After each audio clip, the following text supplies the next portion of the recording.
жерде көпір бар да. Мен әрең деген түшкітім, өйткені басқа амал жоқ қой. Сөйтсем жоғарыда мынандай не тұр, подъемник тұр. Бірақ бір қызығы, мынау подъемник не қалай жұмыс істейтін түсініксіз. Қарағаныңыздар, мен басып. Оны қалай түсіретін, біреу түсіретін болу керек шығар. Анау біздің әкімшілік әйтеуір қойып қояды өтіріктен. Осыған ақша жұмсалды ғой, ақша кетті.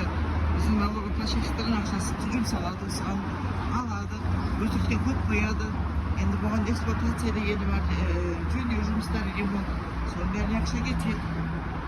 Ал фактически ол ештеңе істемейді, өтіріктен қойып қойған, жоқ қойғаны рас, бірақ ол қалай жұмыс істейді түсініксіз. Мен соны білгім келеді.